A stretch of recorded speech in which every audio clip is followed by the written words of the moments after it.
Hello everyone, welcome back to MV classes Labor Law and HRM. Today we will discuss about the International Labour Organization.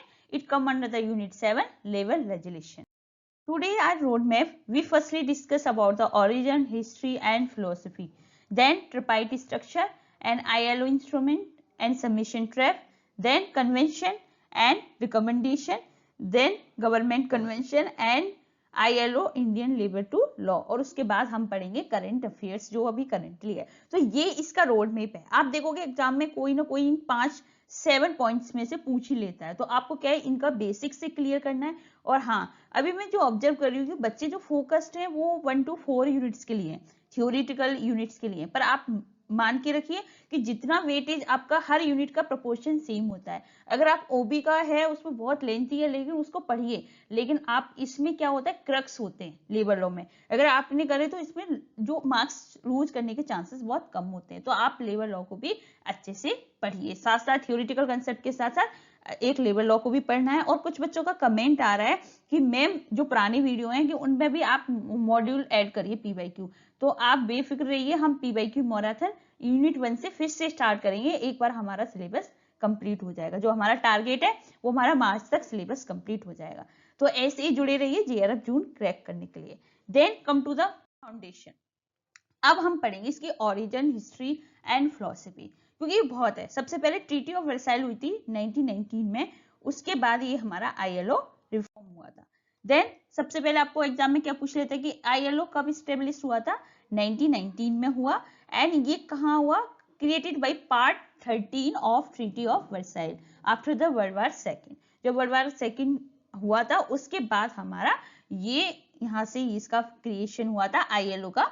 And India इसका founding member है, पूछ लेता है, जो कि joining हुई थी 1999 में। ठीक है, 1919 में इसका हुआ था इंडिया का, तो पूछ लेता है। Initially form an agency of league of nation, लेकिन बाद में क्या हो गया, फाउंडेशन मेंबर बने। इसके 3 मेन मोटिव थे, ह्यूमैनिटेरियन, पॉलिटिकल एंड इकोनॉमिक। आपको पता है ILO एक single league of nation agency थी जो वर्ल्ड वार सेकेंड के बाद सर्वाइव करी। ठीक है, then join the United Nation, इसके बाद यूनाइटेड नेशन इसको ज्वाइन किया 1946 में, और ये वेरी स्पेशलाइज एजेंसी बनी यूनाइटेड नेशन की। इसका हेडक्वार्टर क्या है? लोकेटेड है जेनेवा, स्विट्जरलैंड। अब आपको इसमें से क्या पढ़ना है? देखो बर्थ की सबसे पहले आप इसको डेट को याद करिए कि 99 में कौन सी उसमें क्रिएट हुआ, हमारा पार्ट 13 ट्रीटी ऑफ वर्साइल में। और देन इंडिया हमारा फाउंडिंग मेंबर है, ये आपको पता होना चाहिए। देन यूनाइटेड नेशन ने कब किया? 1946 में। ठीक है, और इसका हेडक्वार्टर कहाँ है? जेनेवा, स्विट्जरलैंड में। तो ये हमारा थोड़ा सा ऐसा है, तो इसको याद करने की जरूरत है, लेकिन ये एग्जाम पॉइंट ऑफ व्यू से बहुत इंपॉर्टेंट है। इसका ओरिजिनल प्रिंसिपल देन 1944 शिफ्ट आई थी ना, तो आपको पता ओरिजिनल में 1919 जो 1919 में जो कॉन्स्टिट्यूशन था उसमें सिर्फ 9 जनरल प्रिंसिपल थे अंडर द आर्टिकल 427। लेकिन जो 1944 में डिक्लेरेशन ऑफ फिलाडेल्फिया था, उसने जो ILO का एम था, जो ह्यूमैनिटेरियन, सोशल, पॉलिटिकल, उसको कंप्लीटली रिप्लेस कर दिया। अब उन्होंने क्या किया, 26 सेशन ऑफ ILC, इनका फोकस किस पर रहा? जैसे हमारा था इसको फैक्ट्री कंडीशन पे, अब ब्रॉडर हो गया सोशल जस्टिस, ह्यूमन राइट, मतलब इसको थोड़ा सा और ब्रॉडर कर दिया 1944 में जो फिलाडेल्फिया। अब ये पूछ लेता है मतलब ईयर्स का। देन इसके 4 मैक्सिमम ऑफ फिलाडेल्फिया डिक्लेरेशन है, वो पूछ लेता है इसमें से कौन सा नहीं है या इसमें से कौन सा है इसके अंदर, ऐसे ऑप्शन में पूछ लेगा। तो पहला मैक्सिमम का labour is not a commodity, इसी के बेसिस पे हमारे लेबर लॉ आपको पता है इवोल्यूशन हुआ कि कमोडिटी नहीं है। अब वो ऐसा नहीं कि आप उनको सेपरेट नहीं कर सकते, that's why arise birth of factory act आया, हमारा ट्रेड यूनियन एक्ट आया। तो लेबर क्या है? हमारी कमोडिटी नहीं है, मतलब कमोडिटी एक मशीन नहीं है, आप उसे as a treated as a machine नहीं कर सकते, वो ह्यूमन एसेट है, उसके स्किल और ह्यूमन पर्सनैलिटी को सेपरेट नहीं कर सकते। देन मैक्सिमम 2 है freedom of expression and association are essential to sustain progress, जैसे ट्रेड यूनियन एक्ट आया। फिर हमारा फ्रीडम ऑफ एक्सप्रेशन है, यस अगर आपको प्रोग्रेस करनी है अपनी ऑर्गेनाइजेशन में, इंडस्ट्री में, तो आपको एक्सप्रेस करने का या अपने आप को एसोसिएट लोगों के मतलब मिलके एसोसिएट करने का, अपने राइट को फुलफिल करने की डिमांड रखने का भी राइट है। तो ये मैक्सिम 2 है। Maxim 3 poverty anywhere constitute a danger to prosperity everywhere, मतलब कहीं भी गरीबी कहीं के लिए भी अच्छी नहीं होती, कहीं भी हो। तो ये वर्ल्ड लेवल है ना, इंटरनेशनल लेवल ऑर्गेनाइजेशन। तो उन्होंने कहा किसी भी कंट्री में अगर पॉवर्टी है तो वो डेंजरस है सबके लिए। देन मैक्सिमम 4 आया, right to pursue well being a condition of freedom and dignity. Yes, आपका राइट है, आप अच्छी कंडीशन में काम करें फ्रीडम के साथ और डिग्निटी के साथ। तो एग्जाम पॉइंट ऑफ व्यू से बोला जाए तो ये मैक्सिमम 4 आपको कभी कभी पूछ लेगा, इनमें से कौन सा नहीं है। और सबसे मेन है हमारा labour is not a commodity, ये तो पूछ ही लेता है, ठीक है। Then come to the historical milestone and की फेसेस, क्या है तो ये एग्जाम में पूछा हुआ है। प्रॉपरली आपकी जो वीडियो बनी है इसमें बहुत मेहनत लगती है। ये जो वीडियो बनी है ये सिर्फ आपका जेआरएफ क्रैक करने के लिए, टारगेट आपका हाई टारगेट रखो, जेआरएफ क्रैक करना है, ठीक है। देन अवॉर्डेड ए नोबेल पीस प्राइज, ये पूछा गया कि 50th एनिवर्सरी थी जब कौन सा नोबेल पीस प्राइज मिला, ठीक है। तो कौन सा नोबेल पीस प्राइज कौन सी ईयर में बना, तो आपको पता है 1969 में मिला। अल्बर्ट थॉमस, ये भी पूछा गया है। अल्बर्ट थॉमस क्या है, देखो हिस्ट्री में आपको बस फर्स्ट याद करो और जो करंट अफेयर में आप अब रिसेंट में चल रहा है उतना उतना तो आपको करना पड़ेगा, क्योंकि एग्जाम में सिर्फ ये नहीं पूछा जाएगा आईएलओ क्या होता है, वो हमेशा आपको ऐसे क्वेश्चन घुमा फिरा के देगा जिससे कि आपको अगर कंसेप्ट क्लियर है तो आप अच्छे से पढ़ सकते हो। देन अल्बर्ट थॉमस कौन था, फर्स्ट डायरेक्टर जनरल है आईएलओ का, अभी हम करंट भी पढ़ेंगे। देन सर अतुल चटर्जी हमारे फर्स्ट इंडियन प्रेसिडेंट है जो आईएलओ के कॉन्फ्रेंस में 1927 में थे। डायरेक्टर जनरल हर 5 ईयर के बाद चेंज होते हैं, ठीक है। ये इनकी थोड़ी सी हिस्ट्री पढ़ी हमने आईएलओ। देन आप पढ़ेंगे इसका स्ट्रक्चर क्या है, 2:1:1, खा जाओ इसको। 2:1:1 कभी पूछ लेगा, यस 1:1:1 किसका, वो ILC/SLC का। हमारा क्या है, टू मतलब गवर्नमेंट के 2 मेंबर होंगे, एम्प्लॉयर 1 एंड वर्कर 1, ठीक है। इस तरीके से इसका ट्रिपाइट स्ट्रक्चर बना, 3 है ना, that's why is called the tripartite structure. अब इसमें 3 बॉडी है हमारी। First one is the international level conference, labour conference. तो पहला अब हम इसके बारे में पढ़ेंगे, इंटरनेशनल लेबर कॉन्फ्रेंस है क्या। सबसे पहले ये क्या है, इस सुप्रीम पार्लियामेंट ऑफ आईएलओ है। ये एनुअली, आपको पता है इसका हेडक्वार्टर कहाँ है, जेनेवा स्विट्जरलैंड में। तो ये एनुअली मीट करते हैं और हर member send exactly 4 delegate to international labour conference. मतलब हर स्टेट के इसमें आईएलसी के 4 डेलीगेट मतलब 50% गवर्नमेंट के, एम्प्लॉय का 20 और वर्कर का 20, that's why it's become a 2:1:1। तो ये सबसे पहले इसका फर्स्ट क्या है, इंटरनेशनल लेबर कॉन्फ्रेंस। तो अब इसमें देखो क्यों है, क्योंकि इसमें बोला इक्वल नहीं रखा रेशियो, उन्होंने कहा कहीं ना कहीं गवर्नमेंट के पास 50% पावर कंट्रोल होना चाहिए then the employer and worker. तो यहाँ से आपको आईएलसी में आएगा 4 डेलीगेट्स भेजता है। अब सेकंड जो टायर है, जैसे फर्स्ट में हमने पढ़ा है इंटरनेशनल लेबर कॉन्फ्रेंस, और सेकंड है इसका the governing body, it means executive council. ये क्या करती है, ये एटलीस्ट ईयर में 3 टाइम्स मिलेगी। ये आईएलओ की पॉलिसी क्या रहेंगी, इंटरनेशनल लेबर कॉन्फ्रेंस के एजेंडा क्या रहेंगे, और इसमें 56 टिटुलर मेंबर होते हैं, 28 गवर्नमेंट से, 14 एम्प्लॉयर एंड 14 वर्कर से। तो 10 परमानेंट सीट्स होती है नॉन इलेक्टिव, ऐसा नहीं कि इलेक्शन नहीं होता, based on not subject election, is held by state of chief industrial importance. तो आपको पता होना चाहिए कि इंडिया की इसमें परमानेंट सीट्स है, जो 10 परमानेंट हैं उसमें इंडिया के कब से है, सिंस 1922 से। देन गवर्निंग बॉडी के बाद अब हमारा थर्ड है इंटरनेशनल लेबर ऑफिस, जिसमें क्या है, ये परमानेंट सेक्रेटरीट है इंटरनेशनल लेबर ऑर्गेनाइजेशन का। देन हेडक्वार्टर इसका भी जेनेवा स्विट्जरलैंड में, और हेडेड बाई डायरेक्टर जनरल, जो भी डायरेक्टर जनरल है वो उसके द्वारा हेड होता है। इसका रिस्पॉन्सिबिलिटी क्या होती है, डी टू एडमिनिस्ट्रेशन, रिसर्च और अपने डाटा को पब्लिश करना। You can say it act as a operation headquarter, not a policy maker, ठीक है। अभी क्या कर रहा था, अब हमारे पास 3 हो गई, first international labour conference, then governing body, then international labour office. जो इंटरनेशनल लेबर कॉन्फ्रेंस क्या होता है, उसमें हम क्या करते हैं, सारी पॉलिसी वगैरह रिप्रेजेंट करते हैं। गवर्निंग बॉडी में हम क्या करते हैं कि जो वो हमारा इंटरनेशनल कॉन्फ्रेंस है उसके लिए वो पॉलिसी बनाता है, ठीक है, एजेंडा बनाता है, एंड आईएलओ के लिए भी पॉलिसी बनाता है। देन इंटरनेशनल लेबर ऑफिस क्या करता है, ये डेटा को कलेक्ट करता है, रिसर्च करता है, पब्लिश करता है, that's why is called the tripartite structure, ठीक है। अब हम बात करेंगे इंडियन ट्रिपाइट की, जिसने आईएलओ जो इंटरनेशनल लेबर ऑर्गेनाइजेशन है उनसे हमने इंस्पायर होके इंडिया ने कॉपी किया आईएलओ का स्ट्रक्चर अपनी खुद की नेशनल बॉडीज के लिए। जैसे हमारे आपने पढ़ा हुआ Indian labour conference and standing labour committee है, आपको पता है ये दोनों कमेटी क्या है, स्टैब्लिश हुई थी 1942 में, और ये किसके लिए की थी, पीस को मेंटेन करने के लिए, इंडस्ट्री पीस को मेंटेन करने के लिए। और इसका चीफ आर्किटेक्ट कौन है, डॉक्टर BR अम्बेडकर। तो एग्जाम में पूछ लिया जाता है तो आपको इसका आंसर पता होना चाहिए। Then come to the third part, ILO instrument. आपको एंड सबमिशन ट्रैप। अब हम इनके बारे में डिस्कस करेंगे। आपको पता है आईएलओ इंस्ट्रूमेंट कौन से होते हैं? First is the convention and second is the recommendation. Convention कौन होता है? जो बाइंडिंग ट्रीटी है, मतलब आप उससे बाइंड हो, वो अगर वो कन्वेंशन अगर वो रेटिफाइड हो गया तो वो क्या हो गया, अगर आप फोर्सफुली आपको फॉलो करना पड़ेगा। रिकमेंडेशन क्या होते हैं? नॉन बाइंडिंग गाइडलाइन है, आप भले नहीं हो और ये रेटिफिकेशन नहीं होता। तो ये दो इंस्ट्रूमेंट होते हैं, कन्वेंशन एंड रिकमेंडेशन। एंड इनका ये होता है कि सबमिशन करना पड़ता है आपका पार्लियामेंट में, अगर आपका भले वो रेटिफाइड हो या नहीं हो। मैंडेटरी होता है 12 to 18 मंथ्स का। 12 मंथ्स है, अगर गवर्नमेंट का हो जाएगा तो वो 18 मंथ्स तक होगा। ये हमारे आईएलओ के इंस्ट्रूमेंट्स होते हैं। अब इनको हम पढ़ेंगे कि कौन कौन से इंडिया में रेटिफाइड है।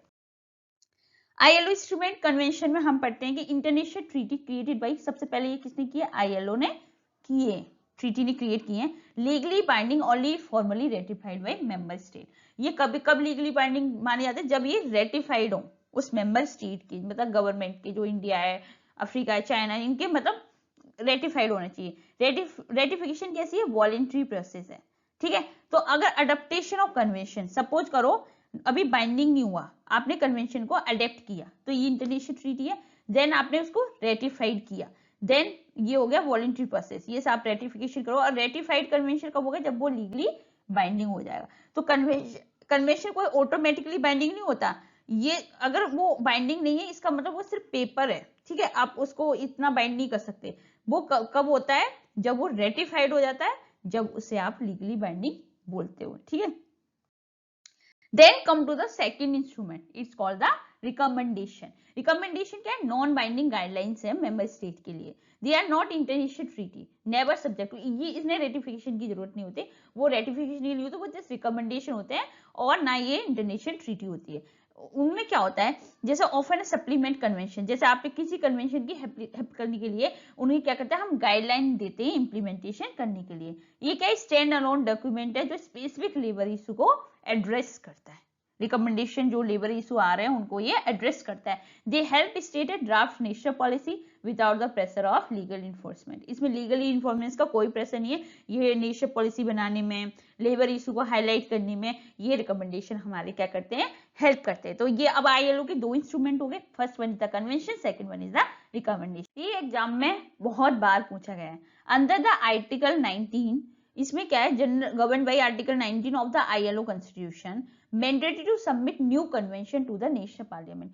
कोई भी कन्वेंशन हो, वो रेटिफाइड हो या नहीं हो, आपको पार्लियामेंट में सबमिट करना है। इन इंडिया, हमारी इंडिया में तो पार्लियामेंट में है ना, तो अगर आईएससी सेशन क्लोज हो गया, ठीक है, अगर आपको इंटरनेशनल लेवल कॉन्फ्रेंस था, वो हमारा क्लोज हो गया, उसमें कुछ कन्वेंशन आए आपके कन्वेंशन, देन अब मैंडेटरी सबमिशन है। सबसे पहले स्टैंडर्ड डेडलाइन है 12 मंथ्स की।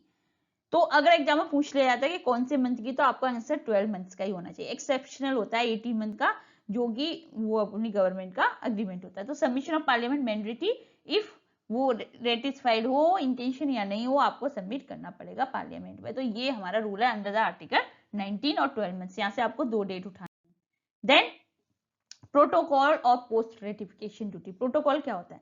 प्रोटोकॉल होता है एडिशनल इंस्ट्रूमेंट। जैसे फॉर एग्जांपल मेन ट्रीटी होती है, उसकी क्या होता है? अमेंडमेंट कुछ, या उसमें सप्लीमेंट्री रूल या ऑप्शनल कमिटमेंट्स, ठीक है, उसे हम प्रोटोकॉल क्या होता है? कुछ रूल रेगुलेशन होता है जिस तरीके से हमें फॉलो करना है। कि आपका आ गई ट्रीटी, अब उसमें आपने कुछ चेंजेस कर रहे, कुछ रूल्स लेके आए, कुछ कमिटमेंट्स करे, ठीक है, तो वो हो गया हमारा प्रोटोकॉल। एडिशनल इंस्ट्रूमेंट कहते हैं। देन पोस्ट रेटिफिकेशन ड्यूटीज क्या होती है? अब आपने क्या किया? रेटिफाइड कर दिया, ठीक है, रेटिफिकेशन हो गया, डोमेस्टिक इंप्लीमेंटेशन, लेजिस्लेशन और पॉलिसी में आया, मॉनिटर, फिर आप उसको देखोगे, मॉनिटर करोगे, रिपोर्ट करोगे, ये प्रॉपरली रेटिफाइड किया है, वो हो रहा है या नहीं, उसके बेसिस पे आपने कंप्लाइंस का रिव्यू करोगे।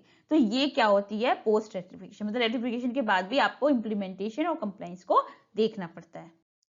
देन अब ये हमारा मेन है 8 फंडामेंटल कन्वेंशन। अभी मैं इसको करेक्ट कर देती हूँ। अभी क्या इसमें 10 है, ठीक है, अकॉर्डिंग टू 2022 के उसमें अमेंडमेंट में आया, और इसमें अभी हमारे कितने आ गए? 10 हो गए फंडामेंटल। और इसमें अभी 8 है, जो रेटिफाइड तो 6 ही है, लेकिन वो नॉट रेटिफाइड है। तो सबसे पहले हम क्या पढ़ेंगे? यहाँ पे 10 कर लीजिएगा। 10 फंडामेंटल कन्वेंशन है, और रेटिफाइड इंडिया कौन कौन से? C29 force level, abolition of forced labor, equal remuneration, discrimination, minimum ages, worst form of child labour. ये पूछ ही लेता है कि कौन सा रेटिफाइड हुआ है, कौन सा नहीं हुआ, तो ये आपको पढ़ना पड़ेगा। और कौन सी रेटिफाइड नहीं हुआ है, C87 एंड C92। C87 क्या, फ्रीडम ऑफ एसोसिएशन है, और C98 क्या है, right to organise and collective bargaining है। तो ये क्यों नहीं हो रहा है, कहीं ना कहीं इसमें क्या हो रहा है, स्ट्राइक जो हो रहा है, क्लेश हो रहा है पुलिस सिविल सर्विसेज के उसके बेसिस पे, इसलिए ये रेटिफाइड नहीं हो। अब मैंने इसको अपडेट किया हुआ है। अब हमारे जो प्रिंसिपल जो थे हमारे ILO के प्रिंसिपल है, राइट्स एट द वर्क, वो 4 प्रिंसिपल पहले थे, अब उसमें क्या आ गया, 5 आ गया। तो जैसे अगर 5 फंडामेंटल कैटेगरी आ गई, पहले कितनी थी, 4 फंडामेंटल कैटेगरी थी, हमने 4 पार्ट्स में डिवाइड किया गया था। तो पहली क्या थी, freedom of association and collective bargaining, जो कि फ्रीडम जो अभी रेटिफाइड नहीं हुआ, मैं आपको बता दूं अभी ये रेटिफाइड नहीं हुआ, जिसके अंदर 2 कन्वेंशन थे, right to join union, negotiation term and protect of worker interest. पहला ये कहलाता है हमारा फंडामेंटल राइट्स में। देन फंडामेंटल सेकंड था एलिमिनेशन फोर्स और कंपल्सरी लेबर। तो इसमें क्या है, हमने ट्रैफिकिंग से बचाना, सारी फोर्स लेबर का खत्म कर देना और फ्रीडम की रिस्पेक्ट करना। देन थर्ड हमारा प्रिंसिपल था effective abolition of child labour, जिसमें क्या था, मिनिमम वर्किंग एज सेट कर दी हमने, वर्स्ट फॉर्म ऑफ चाइल्ड कर दिया, एक्सेस टू एजुकेशन दे दिया। देन फोर्थ था हमारा elimination of discrimination in employment, मतलब equal opportunity, equal pay for equal work, non discrimination in hiring. ये हमारे 4 थे। लेकिन 2022 में अब हमारा एक और प्रिंसिपल फंडामेंटल जो है वो हमारे एक और ऐड हो गया, जिसका नाम है a safe and healthy working environment, prevent work related injury, illness. और इसे याद करिए, ये हमारा रेटिफाइड नहीं है। ये तीनों तो अभी हमारे रेटिफाइड हो गए, जिसमें 6 हमारे रेटिफाइड है और आउट ऑफ 10 इसमें से 4 रेटिफाइड नहीं। देखो अभी हमने इंडिया का रेटिफिकेशन स्टेटस देखा जाए अकॉर्डिंग टू 2022 को, मैं आपको पहले बता दिया कि अब नया अपडेट ऐड हुआ है हमारा, healthy work, safe and healthy work environment, add in June 2020 110 ILC session में, इंटरनेशनल लेबर कॉन्फ्रेंस सेशन में ऐड हुआ। तो जैसे मैंने आपको बता दिया, freedom of association collective bargaining जो कि अभी रेटिफाइड नहीं हुआ है, और ये कौन सा है, C87 एंड 98। इस तरीके से आप याद कर रखो। एलिमिनेशन फोर्स लेबर कंपलसरी हो गया है क्योंकि ये रेटिफाइड हुआ है, क्योंकि आपको पता है ये क्या है, जो फोर्स लेबर आपको कंपलसरी लेबर से प्रोटेक्ट करता है। Then effective abolition of child labour, जिसे आपको उनको प्रिवेंट करके रखना है और वो अपना एजुकेशन में असिस्टेंट करनी है, ये C138 182, ये कन्वेंशन नंबर आपको याद रखना है क्योंकि एग्जाम में पूछ लेता है। ठीक है, तो ये भी है, ये अभी 2017 में रेटिफाइड हुआ। Then elimination of discrimination in employment, C100 and 111, ये भी रेटिफाइड हो गया है। Then safe and health working environment, C155 and C187, अभी ये रेटिफाइड नहीं है पर हमारा ऐड हो गया है। तो अगर आपसे कभी फंडामेंटल कन्वेंशन पूछा जाए तो your answer is 10 instead of 8, और इंडिया की रेटिफाइड हमारे एज इट इज 6 है। Then come to the governance convention. आपको पता है गवर्नेंस क्यों, एम्प्लॉय पॉलिसी, आपके लिए लेबर इंस्पेक्शन, ट्राइपाइड कंसल्टेशन के लिए जब हम क्रिएट करते हैं तो आपको पता है तीनों कन्वेंशन हमारे रेटिफाइड है। C81 लेबर इंस्पेक्शन के लिए, C122 एम्प्लॉयमेंट पॉलिसी के लिए, C144 ट्राइपाइड कंसल्टेशन के लिए। कौन सा अभी रेटिफाइड नहीं है, C129 लेबर इंस्पेक्शन एग्रीकल्चर में, जो 1969 में, वो अभी हमारा रेटिफाइड नहीं हुआ है।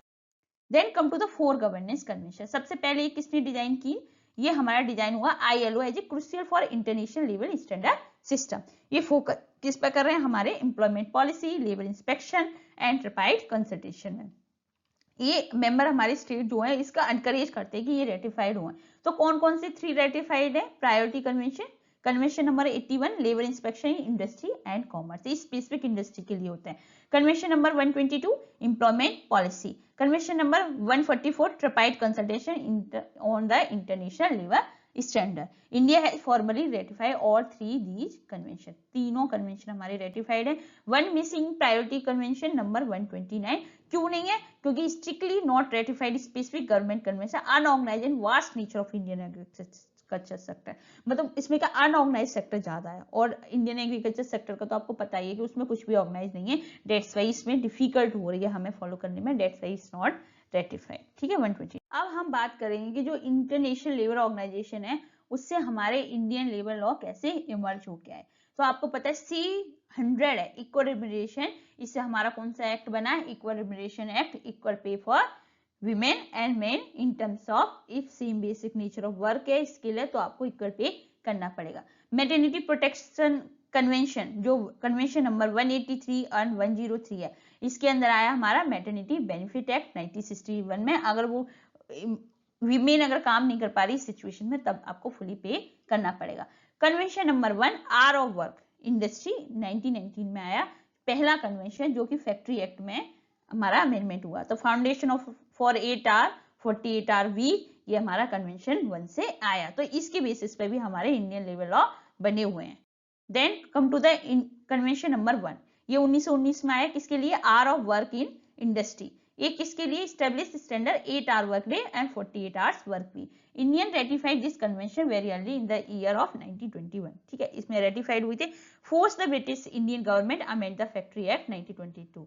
तो उसने क्या किया, इसी कन्वेंशन के तहत उसने जो फैक्ट्री एक्ट 1922 था उसमें अमेंडमेंट की है, और आज की डेट में जो हमारा फैक्ट्री एक्ट 1948 है वो इसी कन्वेंशन के बेसिस पे है।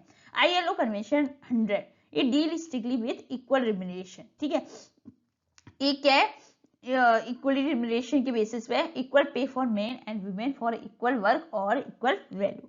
तो डायरेक्टली बर्थ कौन सा है? इक्वल रिम्यूनरेशन एक्ट 1976 में आया। और इनफोर्स अगर आर्टिकल 39 की बात करें, हमारा Indian constitution of director principal इसी के बेसिस पे आया हुआ था। Mandate not just equal pay but prevent discrimination in equal. ऐसा नहीं इक्वल पे, पर आपको जहां डिस्क्रिमिनेशन हो रहा है रिक्रूटमेंट में, तो उसके बेसिस पे आया। तो ये जो हमारा आर्टिकल है 39 वो भी इसी बात पे फोकस कर रहा था कि आपको equal pay for equal work pay देना है।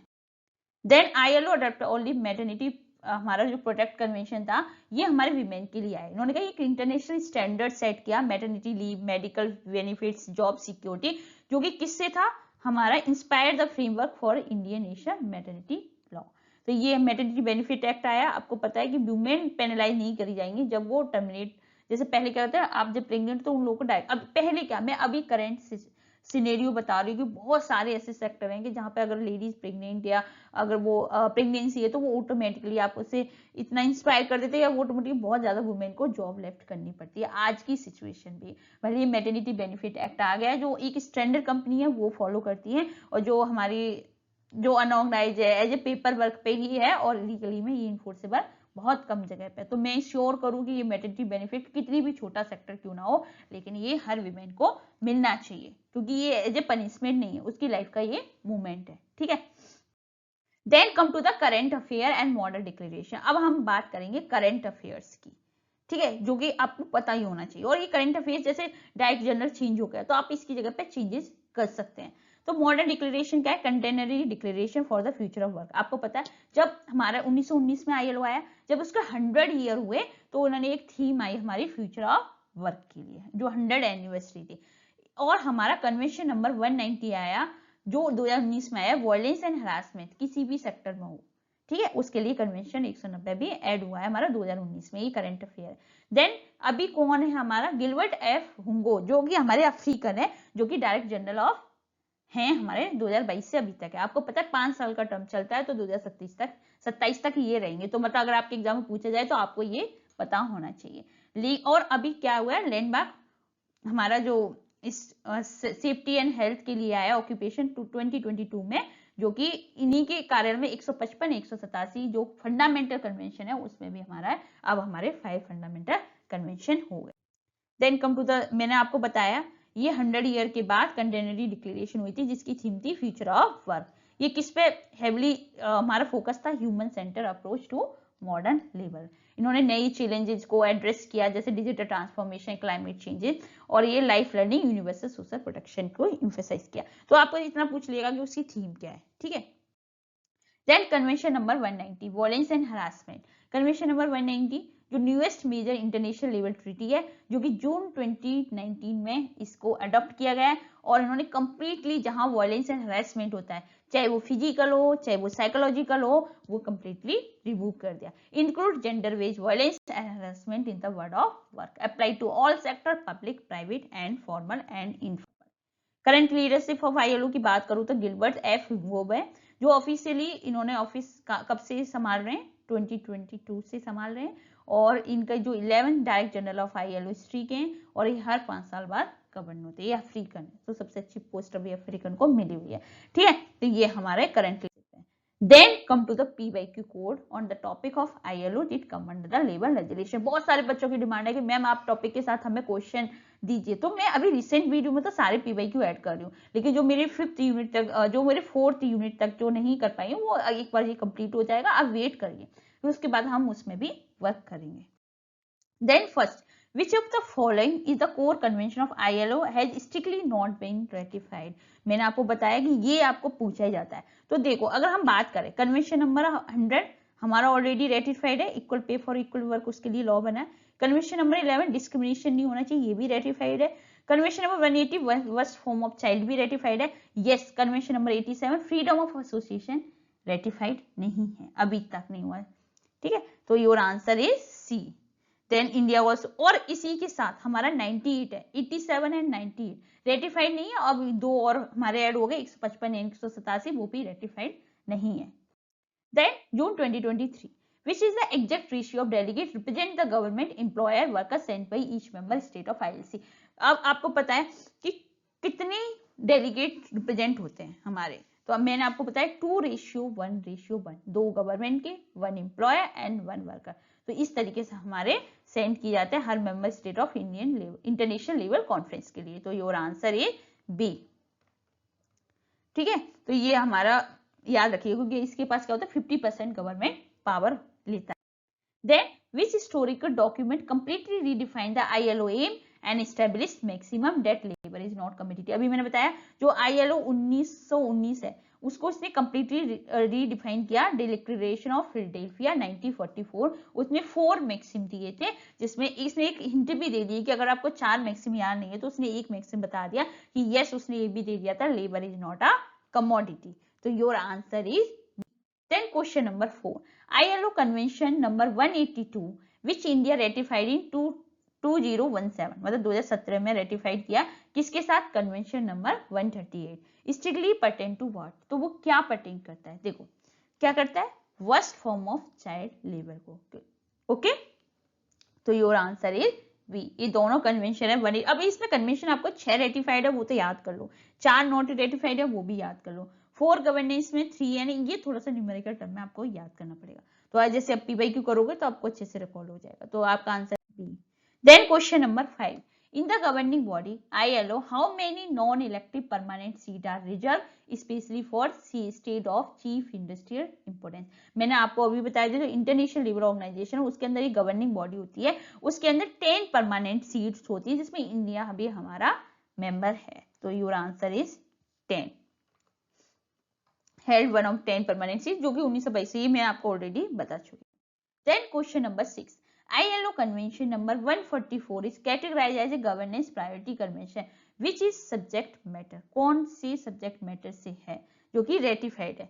तो याद रखिएगा कौन से सब्जेक्ट मैटर से हमारा ILO ट्रिपाइड कंसल्टेशन से. ठीक है, ट्रिपाइड कंसल्टेशन से कन्वेंशन नंबर 144 है.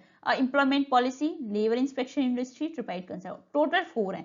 टोटल 4 में से ये तीनों रेटिफाइड है. अभी labour inspection in agriculture ratified नहीं है, 2 हो चुका है.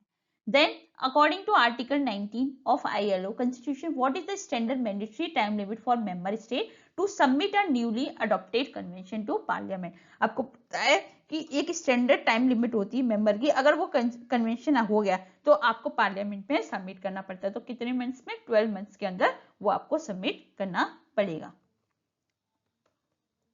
ठीक है, भले वो रेटिफाइड हो या नहीं हो, आपको वो सबमिट करना पड़ेगा. Then question number 8.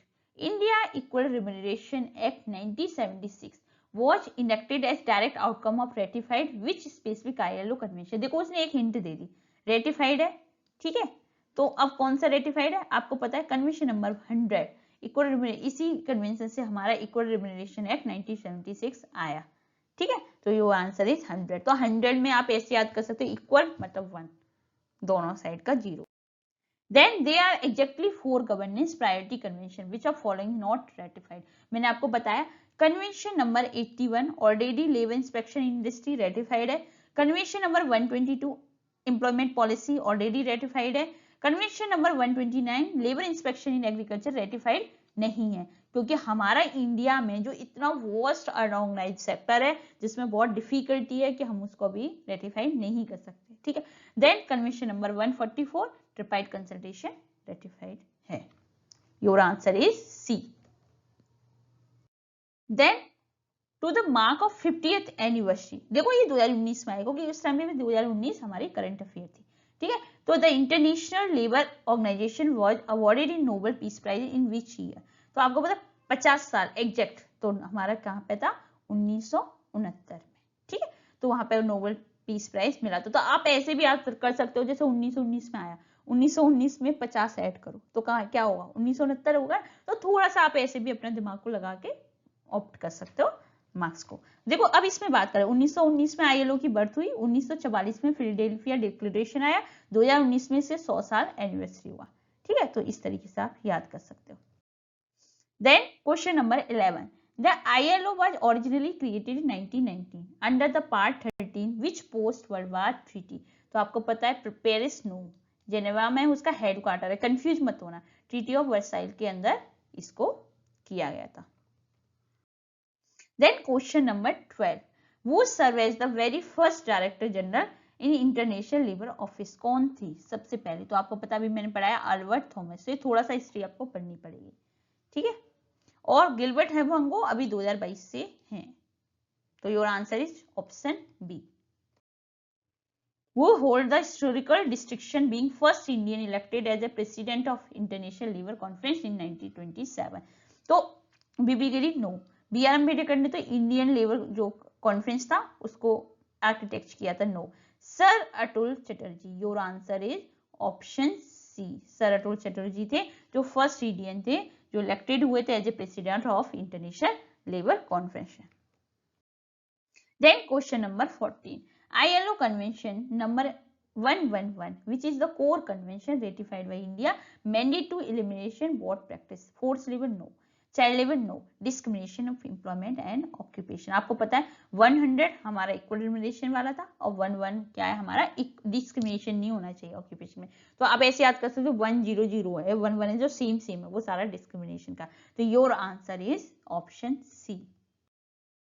Then question number 15, The Indian Labour Conference and Standing Labour Committee were established in 1942, जो आप सबको पता है, directly copying the ILO tripartite model, ये भी पता है। कौन इसका चीफ आर्किटेक्ट था, यू नो चीफ आर्किटेक्ट कौन थे हमारे, डॉक्टर BR अम्बेडकर, तो योर आंसर इज अम्बेडकर, ठीक है। तो इस तरीके से हमारा ऑप्शन बी सही होगा। देन अब हमने क्या कंप्लीट कर दिया, इंटरनेशनल लेबर ऑर्गेनाइजेशन, जिसमें आपको मेन क्या याद रखना है, उसका ट्रीटी कब हुआ, Versailles treaty, then Philadelphia 1944, then tripartite structure करना है, कितने कन्वेंशन रेटिफाइड हुए कितने नहीं हुए, 10 फंडामेंटल है कन्वेंशन जिसमें से 6 रेटिफाइड हुए, और आपकी करंट अफेयर 2022 में कौन सा कन्वेंशन ऐड हुआ है, और हमारा 2019 में एक ट्रीटी में इंटरनेशनल में कौन से कन्वेंशन ऐड हुए हैं जो वायलेंस एंड हरासमेंट का है। तो ये सारी चीज आपको याद रखना है, ILO से सिर्फ इतना ही आएगा। तो एक डिफरेंस होता है थ्योरी एंड लॉज पढ़ने में, क्योंकि लॉ से एग्जैक्ट ही इतना ही पूछेगा, थ्योरी में आपको कहीं घुमा फिरा के पूछ सकता है, लेकिन आप इसी तरीके से पढ़ेंगे तो आप कोई भी मार्क्स को लूज करने की पॉसिबिलिटी को कम कर सकते हैं। तो thank you so much, keep watching, keep sharing and subscribe for more updated video.